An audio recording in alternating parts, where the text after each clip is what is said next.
আসসালামু আলাইকুম এভরিওয়ান, কেমন আছেন সবাই? আল্লাহ তাআলার অশেষ রহমতে আমরা ভালো আছি। Welcome back to my channel Shimu official. তো আজকে নতুন একটি লাইট পিকচার ভিডিও নিয়ে আপনাদের মাঝে হাজির হলাম। আমি শিমু বলছি গাইবান্ধা থেকে। তো আজকে শুরুতে বলছি, আমার ভিডিও যাদের কাছে ভালো লাগে কিংবা যারা দেখতেছেন কন্টিনিউ করতেছেন তারা অবশ্যই লাইক দিবেন, তারপর একটি সাবস্ক্রাইব করে দিবেন, পাশে থাকা বেল আইকনটি অল করে দিবেন, যাতে পরে ভিডিওটি ছাড়লে আপনার কাছে নোটিফিকেশন চলে যায় আর আপনি সময় সুযোগ মতো সেটা দেখে নিতে পারবেন।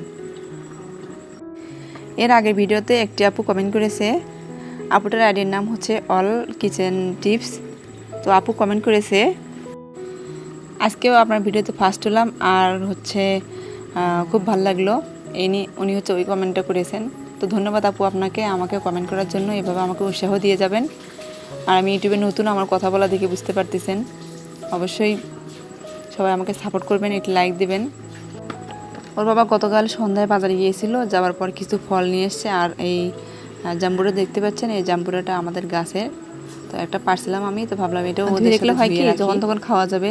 অনেক সময় ছোটো বাচ্চাও বুঝতে পারবে না, এমনিতেই ছেলে খাওয়া শুরু করবে, ও অতখানি খেয়াল করবে না।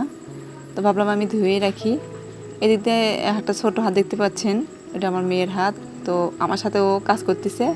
ও বলছে, আম্মু আমি তোমাকে সাহায্য করি, আর বলতেছে আমাকে একটা কমলা ছিলে দাও। তো আমি কমলাটা ছিলে দিলাম।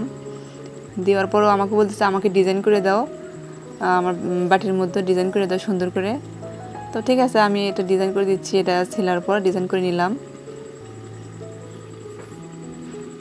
আর আমরা মা, তো আমাদের যত কাজে থাকুক না কেন, আমাদের বাচ্চাদের আবদারগুলো সবার আগে সামলাতে হয়। যত কাজই থাকুক না কেন, ওদের আবদার, ওদের ঝামেলা সব কিছু আমাদেরকে মেটাতে হয়। তো এর নাম আসলে মা। এখন আমরা বুঝতে পারি, কিন্তু আমরা যখন এক সময় বাচ্চা ছিলাম, ছোটো মানুষ ছিলাম, এতখানি আমরা বুঝতে পারি না, উপলব্ধি করতে পারি না। এখনই তো আমরা মা হয়েছি, সেহেতু আমরা বুঝি যে একজন মা কতটা গুরুত্বপূর্ণ। তো আপুরা আমার ভিডিওটি কন্টিনিউ করতে থাকুন, স্কিপ না করে। আর যদি লাইক না দিয়ে থাকেন তাহলে অবশ্যই এটি লাইক দেন। তো এরপর আমি কমলাটা ছিলে নিচ্ছি, নেওয়া এখনও শেষ হয় না, আস্তে আস্তে করে নিচ্ছি। এদিক দিয়ে আমার মেয়ে পাশে থেকে বলতেছে, আম্মু তোমার এত সময় লাগে একটা কমলা ছিলতে? তো আমি বলতেছি যে একটা কমলা ছিললাম তো ঠিক আছে বাবা, তুমি যে ডিজাইন করে যাচ্ছ এটাতে তো সময় লাগে, তাই না? আসলে ছোটো মানুষ তো, ওর ধৈর্যটা আর হচ্ছে না আর কি। তো আমি এদিক দিয়ে আটটা কমলা, এটা মালটা ছিল, এটা আমি ছিলে নিলাম। নেবার পর আমার মেয়েটাকে খেতে দিব। আমার ছেলে স্কুলে গেছে, কিন্তু মেয়েটা বাসায় ছিল আজকে বৃহস্পতিবার। তো তার বাবা আসছে বাসায়। তো তার বাবাকে আসা দেখে সে আর আজকে স্কুলে যায় নাই। আর স্কুলে যাওয়ার জন্য আমি এতটা জোর করলাম না যে থাক, কিছুদিন পর ওর বাবা আবার চলে যাবে। আসলে তো আমরাও এরকম ছিলাম ছোটোবেলায়। এখন কিন্তু আমাদের কাছে এটা মনে পড়ে, এটা একটা স্মৃতি।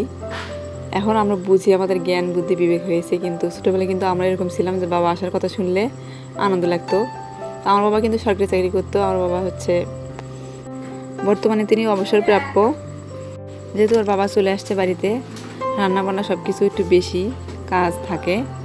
আর এর মধ্যে আমি ভিডিও ঠিকভাবে দিতে পারবো কি না আমি জানি না। আপনারা প্লিজ আমার চ্যানেলটিকে সাবস্ক্রাইব করে দিন আর একটি লাইক দেন, যাতে আমি পরের ভিডিও ছাড়া মাত্র আপনাদের চ্যানেলে চলে যায়। তো